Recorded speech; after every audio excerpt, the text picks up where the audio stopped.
Welcome to the Digital Insurance and Marketing Podcast. I am your host, Vasu. For the August 2020 episode, I went to the US of A to speak with Maria Rosati. She is a founder and CEO of Eminence Communications based in New York City. She set up the company in 2019 to help financial companies deliver their business goals. Maria has a rich background of 25 years in B2C and B2B financial marketing. In our conversation, we covered a range of topics, from the impact of COVID-19 on the American insurance business, to role of compliance in marketing and brand characters in insurance. We also get to hear her take on millennials and the future of the insurance business in America. Interestingly, we also discovered a few common things from our childhood. Take a listen.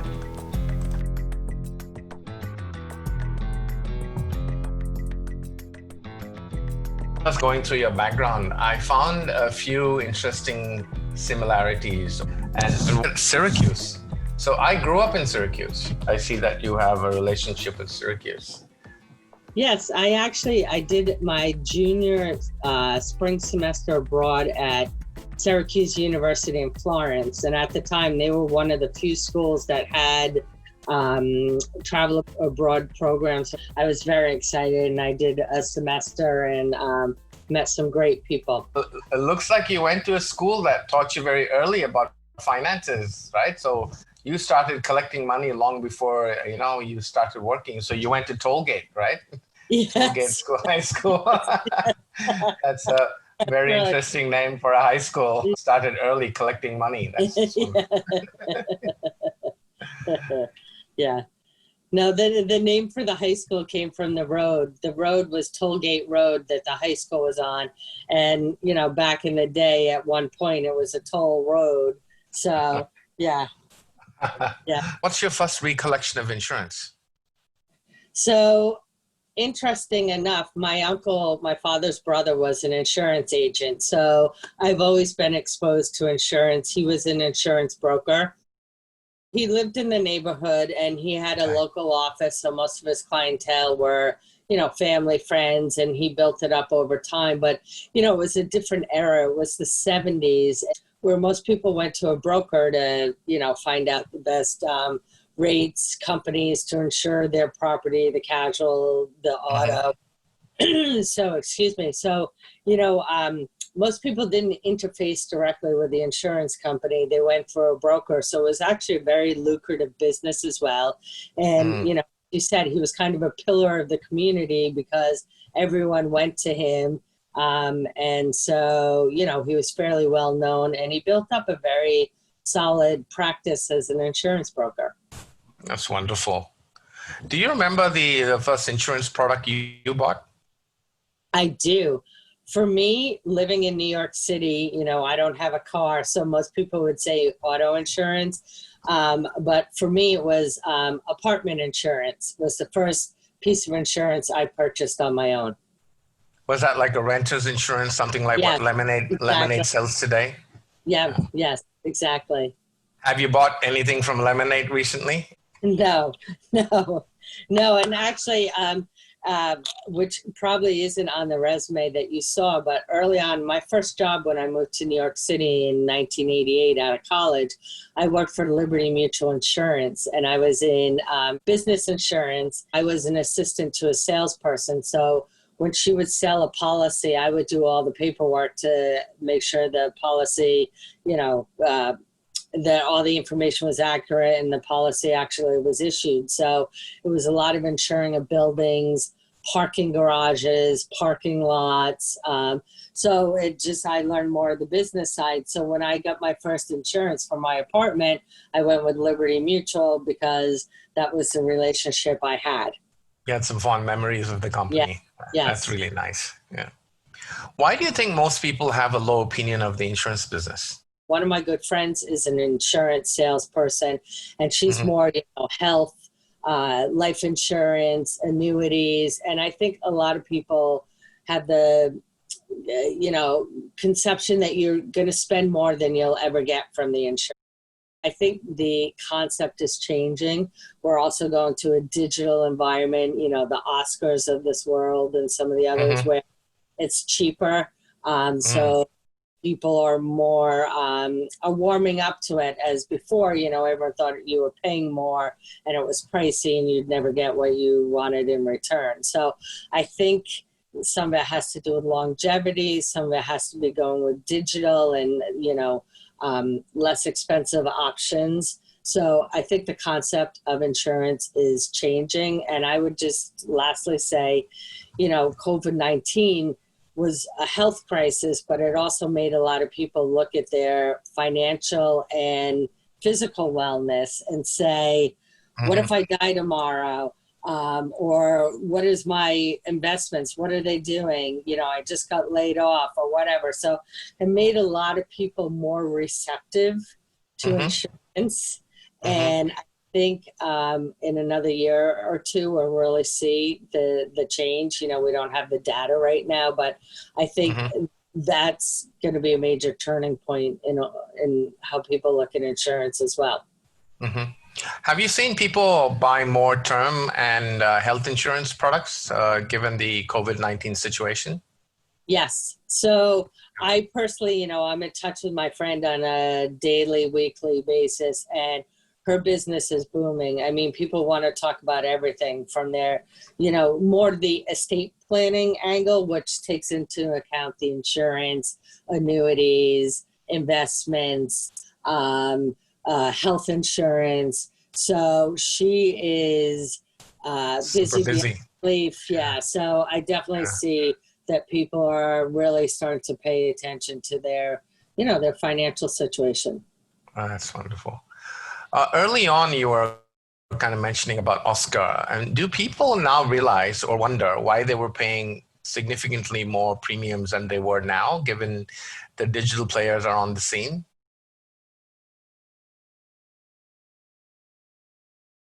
Oscar first came out, I think a lot of people were leery. And I think that people are going to start to say, no, this isn't such a bad thing, and are going to start adopting it. And again, I think if we look back and we see the data, we'll see an uptick in those platforms.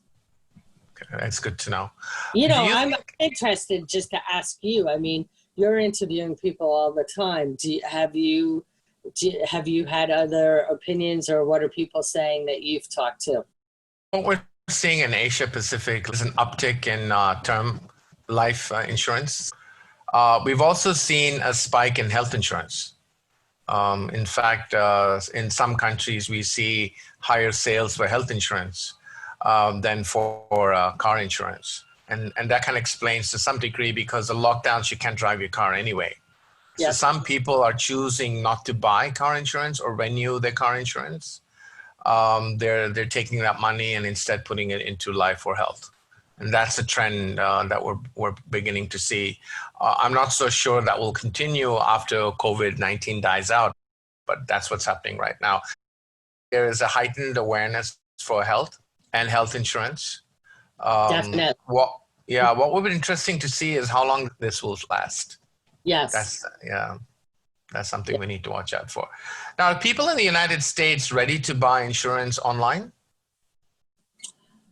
I think so. And again, I think the whole COVID, now we're all working from home, and especially in New York, and everyone's using Zoom and they're using all these digital platforms. So I definitely think, again, I'm an optimist. So I see COVID-19 as an opportunity for businesses that really have a solution that's remote. So I see that this will probably, again, be, people are more at ease, and especially the older generation that wouldn't normally use online platforms. And so I do think we're going to see an uptick, and I think the sentiment around that is changing.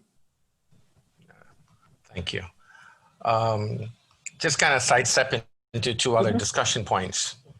From your experience working with insurance companies in the US and maybe other countries as well, Do you think that insurance companies have an understanding of the differences between IT and digital? No. Wow. The larger established ones, no, I don't think so. But the upcomers that have always been digital, definitely. But I have a good friend that works in one of the business lines at Prudential Insurance, and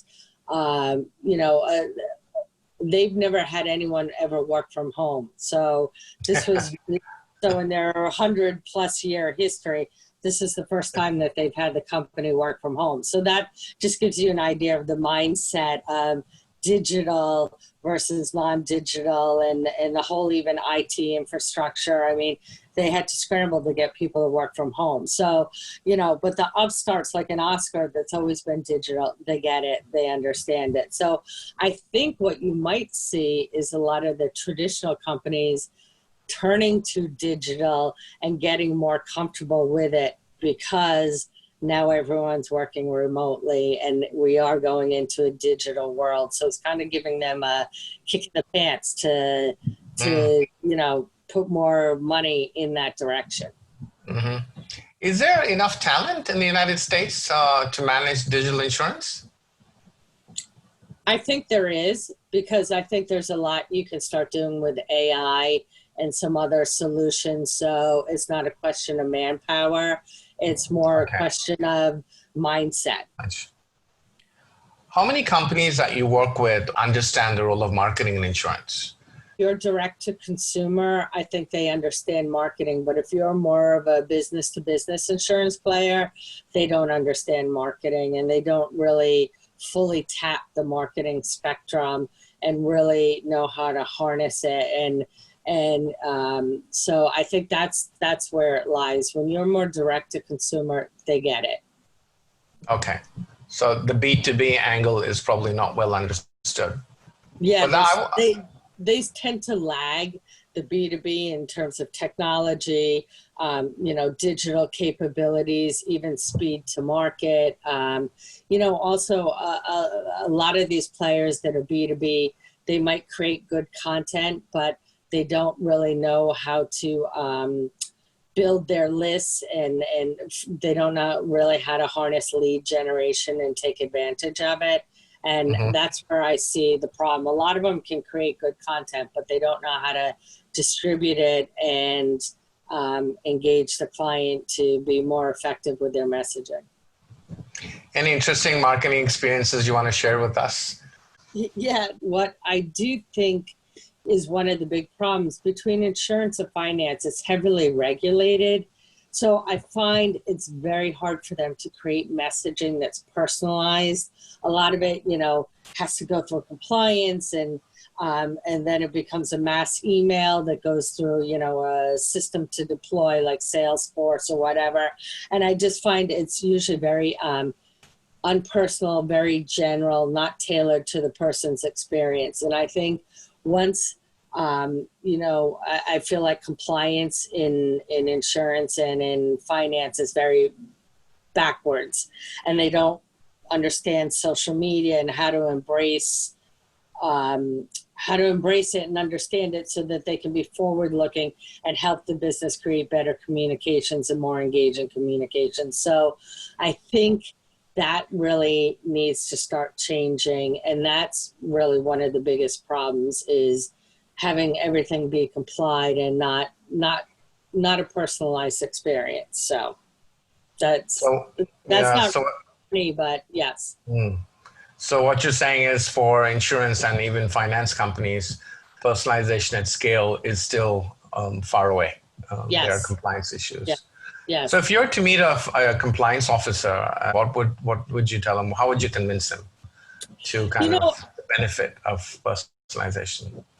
I think one of the biggest problems with compliance is the guidelines are very, they're not strict. They're very, you can interpret. So, when I was in finance in my last role, we had a compliance department of 5 people that dealt with all the marketing materials that were direct to consumer and to other advisors, and each one would interpret the rules differently. So you'd have 5 different opinions. So someone would approve the piece, and if they were out on vacation, their colleague might have denied the piece being approved. So I think that's the problem, is they need more guidance of what's acceptable and not. And unfortunately, I don't think FINRA does a good job at that. And I think that really needs to change to create that scale and personalization. But if you're going online and you're buying car insurance, you'll have a chat bot and you'll get a little bit more of the personalized experience from, a B2C purchase as opposed to a B2B purchase. Okay. So that's still a marketing challenges Yes. that many American insurers face. Yes. I think it's kind of US. I think each state has its own regulation. Is that true, or is it a nationwide regulator? Yeah, there's state and federal. So yes. So it's cumbersome. It's very bureaucratic. So if you have a national brand, let's say Progressive, which means that if they have to do messaging in all the states, they'll have to go through each state regulator and local compliance to be able to get a messaging out? Is that how it would work? The compliance person, the local compliance person knows all the rules between the state and the federal. So they're able to make sure that you're complying with the rules, but it's a very cumbersome experience. But I do feel like auto, property, casualty, they do a better job because they're direct to consumer. And I think one thing that's very interesting is I've noticed, Geico was the first company to really have funny ads, and Lizard, right? Was that? The Geico Lizard, but their ads are really funny, and they've always kind of pushed the envelope. And now I see their competitors are trying to get on the bandwagon, and Progressive has Flow, and what's the other one? Liberty Mutual is now trying to be really funny. And the one that's trying to be but just isn't is Allstate. So I think they're really on the direct consumer front, really putting money towards, because it's a competitive field, towards engaging the consumer. Mm-hmm. You're talking about Lizard. Kind of reminded me. Didn't MetLife have Snoopy a few years ago? Yeah. Yeah, but I think their licensing agreement with the Peanuts ran out, and I don't know the ins and outs, but MetLife sold. MetLife used to also have a huge wealth management business, which they sold off. So they're strictly insurance now, and I don't really know where they're positioning themselves in the market. So who do you think does great marketing in the U.S. in insurance? Course. In insurance, I think Geico does a good job. Okay. Prudential, as big as it is, it's more, they're really staking their name around the retirement space. So, there's different facets. So Prudential's more, again, focusing on retirement, health, wellness, where Geico, Progressive, are more on the car, auto, casualty, property. And then you have someone like Oscar, who's pretty much health insurance, so they all kind of have their niches, or that's my perception. Mm-hmm. Do you see young people joining insurance, or they're staying away from the industry? I honestly think, we have this whole view of what a millennial is. And I've worked with several millennials in my career. And I actually find the millennials to be more diligent and dedicated than my group, which is Gen X.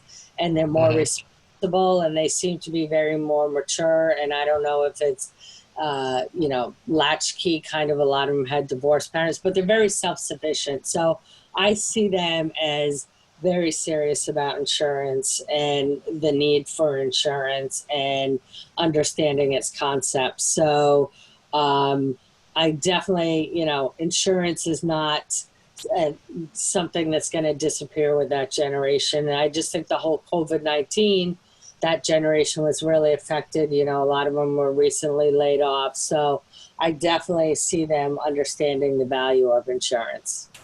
Yeah, and they see it as a career option.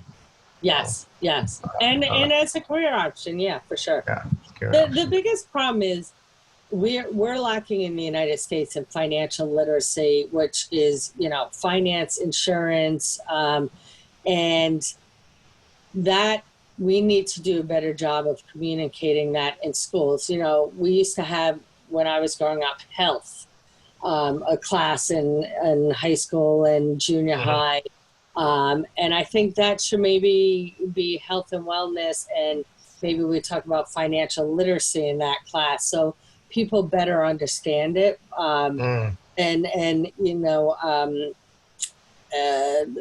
working in that world, we all come from different backgrounds getting to work in insurance or finance. And I just think people better understood it, you'd have more people doing it. Yeah.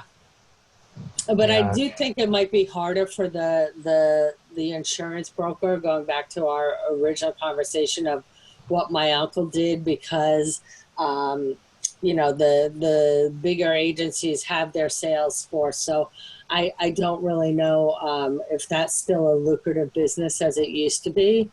And that equation's changing, and if really the digital is impacting more the individual, you know, the independent insurance broker over impacting, you know, the bigger player. That's true. Do you work with any ad agencies, or do you see insurance companies working well with media agencies and creative agencies, or they're doing it in-house?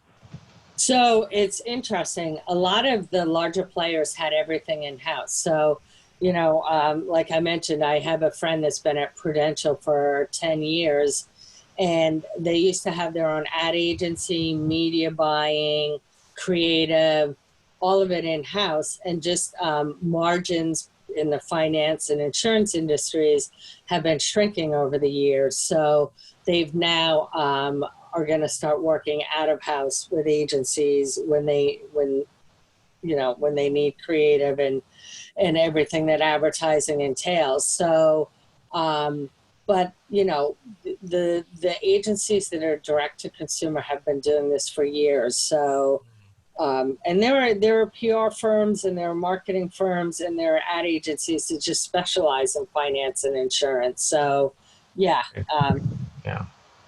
Yeah. What do you see changing in insurance marketing over the next few years, especially in the United States? I just see it getting leaner and probably going, as I would say, in-house, downsizing, and trying to be as efficient as possible. So what is the right mix of how many people do you need in-house? What tools can you use so the people in-house can be more efficient? You know, it's also, at the end of the day, all of marketing is about data collection, analyzing the data. And so I just think they're going to be leaner, meaner, and hopefully over time, better understanding of the client, and, you know, having a more personalized experience. It's interesting you mentioned data just a few seconds ago. Insurance by nature have tons of data. Do you see them using in marketing? So it's funny, because even though insurance has lots of data, it tends to be siloed. So the data that, you know, maybe the sales team is getting is not connected with the data that the marketing team has. And that's always been the problem too, of connecting the sales funnel with the sales and the marketing pipelines, is they've always been separate, because that's how they were created 50 years ago. And that's really part of the reason of the backwardness and the lack of personalization, is the two need to come together, because sales, you know, marketing used to be this a small portion of the sales function. And now with everything going digital, marketing is a larger part of the sales function. And I think that needs to be understood. And, the data sets need to come together to really look and make more intelligent decisions. And then that's where AI comes in. Once you've done that, how much can how much marketing can be automated through machine learning and AI, and what do you need people to really do? And that way you can be more efficient, more lean, and it changes the equation with margins, and then you have a more profitable marketing business. So I think that's what's going to start happening. That's interesting. And kind of to wrap it up, how do you see digital impacting insurance in the next couple of years, especially given the COVID kick, as you mentioned early on? Yeah.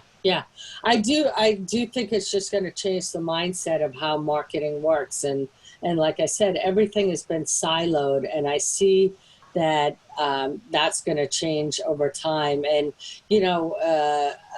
one of my other clients right now is a data scientist, and he has an AI business, and he says we're all businesses that collect data are basically AI businesses. So I see insurance taking more of that data and making intelligent decisions with it to support marketing, and again to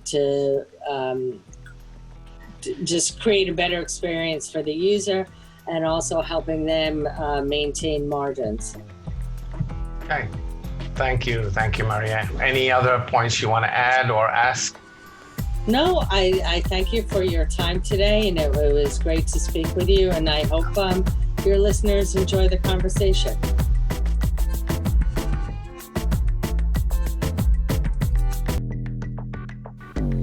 Thank you for listening. That was Maria from America. Come back next month to listen to the story of Tick in Singapore. If you have any comments or feedback, please post them on my LinkedIn page. Have a great day.